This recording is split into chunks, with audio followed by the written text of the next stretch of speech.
Okay, we're talking about historical enmity for one another. When nations, kingdom against kingdom, nation against nation, have bitter feelings and hate for one another. Okay, the second kind of enmity that I have in my heart is for the house of Jezebel. Okay, the house of Jezebel in northern Israel.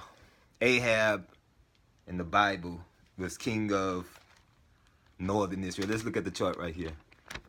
I don't know if you can see it clear enough. You can't see it that good. Right, sure. It's hard to see on here. But King Ahab, northern Israel. The way it's chronicled in the Bible, Ahab reigned 874 to 853 BC. Okay. And I have this other chart which talks about the kings of Egypt in the 21st dynasty. Okay, in that same period, it was a northern kingdom of Egypt and a southern kingdom as well, ruling as virtual kings in that period. And these Olmecs here, these skulls, these colossal skulls, which we find in Oaxaca in Mexico. Okay. The Olmecs were said to have inhabit Mexico. Earliest 1500 BC, and the height of Tenochtitlan San Lorenzo was like 900 BC. 900 BC to 750 BC. That's the same period. There in the Book of Mormon, it mentions the king of the Jaredites was called Lib. L-I-B. And I know that's linked. King Lib will be linked to Libya, linked to because King Shishak. Shishak was a king of Libya, the Libyans. And if you study Ramesses the Great, Ramesses had war with sea peoples, and he had a war with the Libu or the Libyans. He fought the Libyans. It mentions that on his stelas. Got a very good knowledge of that. All right. Now the house of Jezebel, the enmity that I have in my heart for them is that they are corrupt. They are just like Jezebel accused Ahab. No, she accused Naboth, and she wanted to steal his garden. That's how the book starts off. Naboth's garden. This man had a choice garden. It was a blessed garden in the land of Israel, and she wanted it for herself and her husband. And they falsely accused this man of blasphemy against God and brought charges on him and condemned him to die because he didn't want to sell his house and his land to Jezebel and Ahab. So they had the man killed. They murdered him. Had him executed by the government. Their government was wicked. The wicked government of Jezebel. If you look up Jezebel in the dictionary, look what it says. Just the remembrance of her name, Jezebel.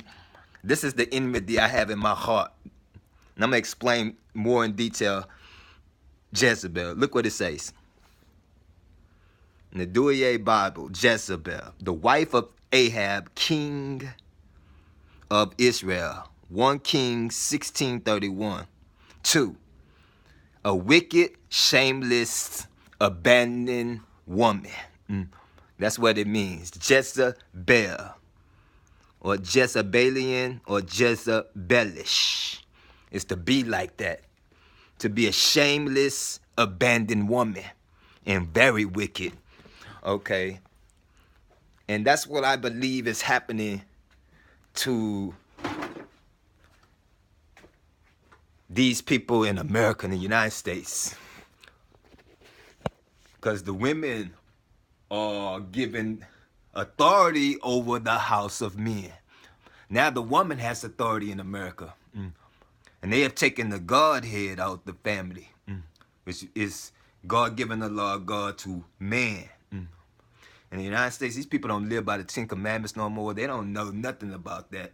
I'm having a problem with every American woman that I have ever been in a relationship with. I had the same exact problem happen to me over and over again. They're Jezebelish.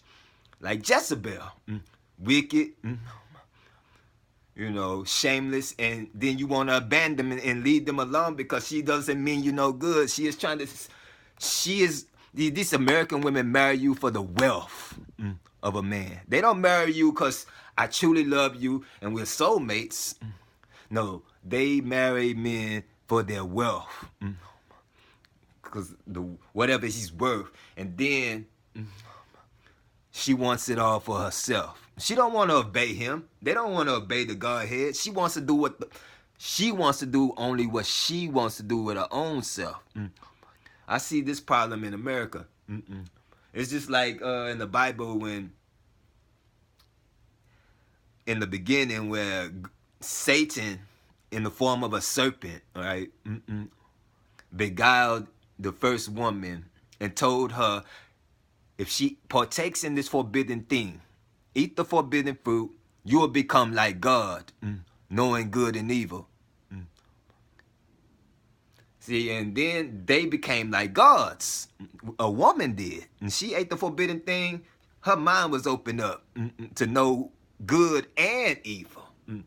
They wasn't supposed to know evil. So God, in the beginning, the way I learned it, he didn't allow them to live forever. They was not allowed to eat off the tree of life anymore. If they would have never partook in the forbidden fruit, they would have only ate off the tree of life, and their bodies would have been immortal, okay? You wouldn't have never had to taste death. So since they partook in the thing he told them not to eat, he couldn't trust them. Because they had their own free will to make their own decisions and their own choices. So that's why man cannot live forever. Because God cast him away from the tree of life, wouldn't allow him to eat and partake of the food that God eats, that makes God immortal. Okay. Now, back to what I was saying, Jezebel.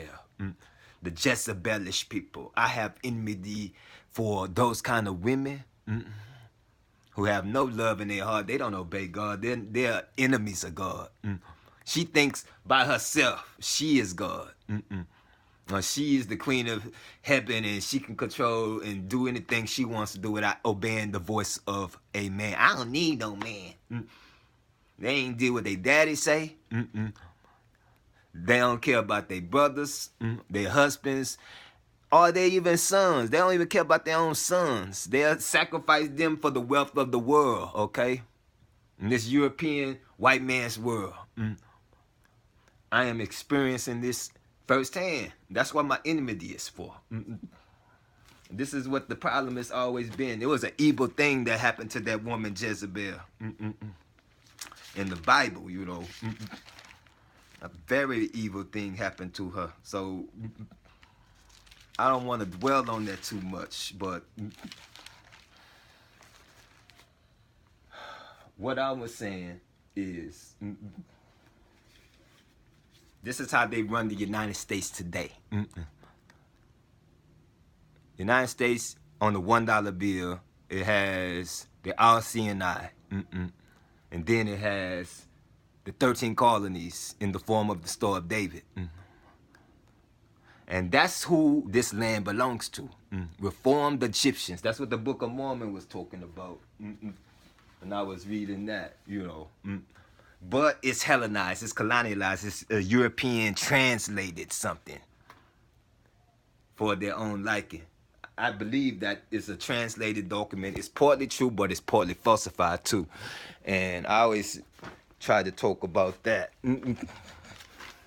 Jezebel. Kingdom came to a violent end.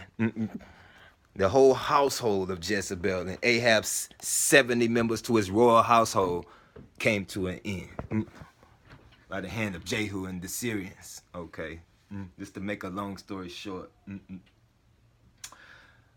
So that's what I feel is about to happen in the United States with these same ancient evils that they have reformed again. They have put the same thing that destroyed northern Israel and dispersed them and have us scattered all over the world now and intermingled all these other nations. They're doing the same thing again. And they become even worse than Sodom and Gomorrah, okay? So nothing good is going to come to that. The evil empire is going to come to an end.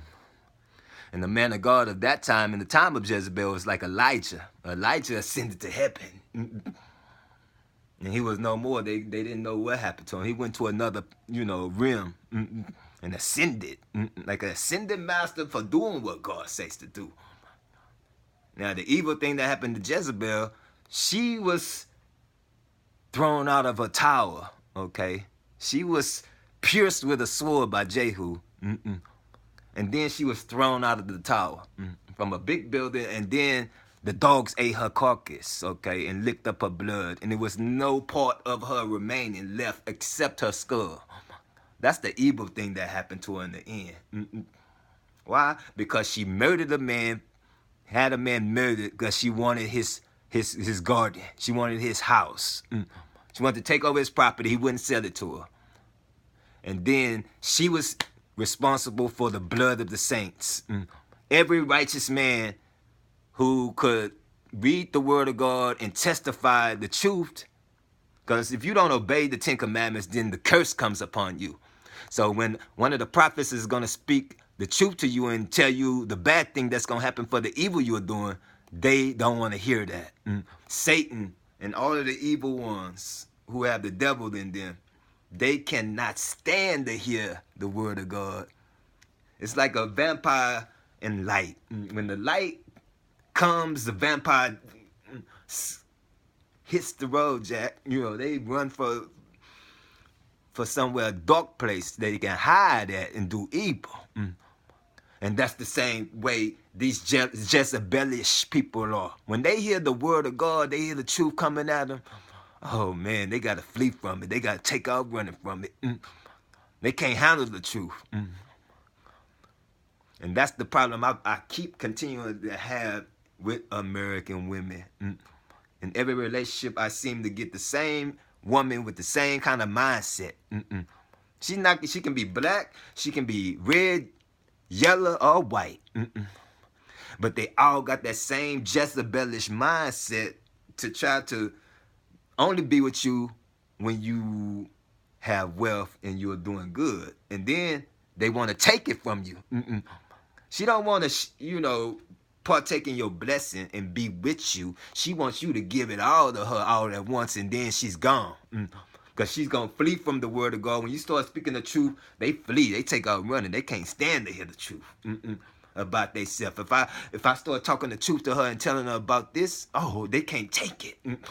Because they're living in that Jezebelish, homosexual agenda, trying to be their own, master over the house. She don't want to have no Godhead in her house. We don't need no man, okay? So now they want to marry women. Women want to marry other women and try to raise children under some adversary thing to God. I don't know. I can't get used to it. I can't even surrender to it. I can't be a part of it. So I have enmity in my heart because I'm a righteous man. I'm one of the prophets. I live by the word of God. I'm going to be like the prophets are. And do righteousness and live the right way and do the right thing. And they can't stand me for knowing the truth and speaking God's judgment on them. Every time I speak about this, them women, they want to do something to you. They want to get away from the truth, and they can't handle it. They do everything to try to stop us from publicating the truth online, speaking the truth in public. They want to make a law against us from reading the Bible and knowing the truth. We can't publicate the historical records and the truth in this European-dominated United States. They don't want the truth to be publicated. They want you to live under the great lie, the great white lie. But that's why I say this is called the NegusPedia Negranica.